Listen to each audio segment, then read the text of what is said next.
Magandang araw sa lahat, welcome po ulit dito sa ating channel ang Biyahe y Komida. Maraming salamat sa lahat ng nag-subscribe indeed. Punta tayo sa ating topic, January 30, 2026.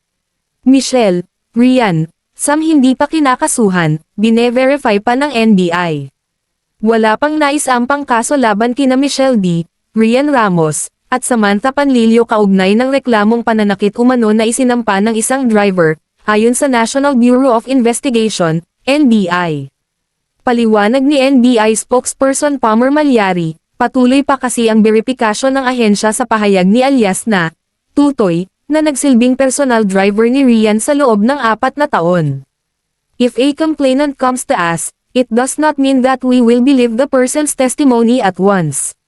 We have to check the credibility and the truthfulness of the statement being offered by the victim or the complainant, ni Malyari sa media, na iniulat ng Inquirer. Dagdag pa niya, kasalukuyang sinusuri ng NBI ang sinumpaang salaysay ni Tutoy, base sa panayam at medical examination na isinagawa ng medical legal team ng ahensya. Kapag nakakuha na raw ng sapat na ebidensya ng umano'y pang-aabuso at torture, tsaka pa lamang bibigyan ng pagkakataon ang mga celebrity na magpaliwanag sa kanilang panig. Subpoenas may be sent later on for them to know that there is investigation. If we still don't have evidence, we don't have subpoena, explica pa ng NBI spokesperson.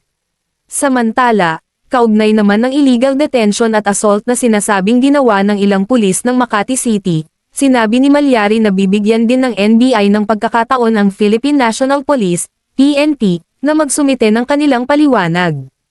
Considering that there was an allegation of physical abuse and illegal detention, of course, we will give our counterparts in the PNP the chance to explain, if we see that there is evidence, sipa ng opisyal.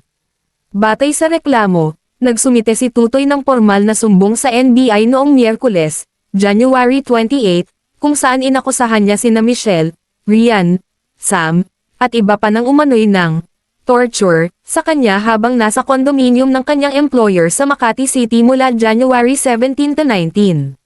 Bukod pa rito, iginiit din ni Tutoy na siya'y binugbog umano sa Makati City Police Station, kung saan siya raw ay ikinulong pa ng 3 araw hanggang January 22. Ang isyong ito ay sumunod sa kasong qualified theft na isinampa ni Michelle laban kay Tutoy. Gayunman, ito ay ibinasura ng Makati City Prosecutor's Office makalipas lamang ang 3 araw dahil sa kakulangan ng ebidensya.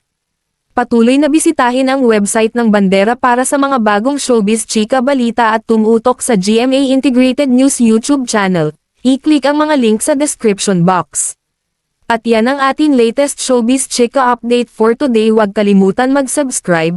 I-click ang notification bell for more showbiz chika updates at suportahan po ang ating Facebook page. Maraming salamat sa lahat ng nag-subscribe indeed. Magandang buhay sa lahat. Adios.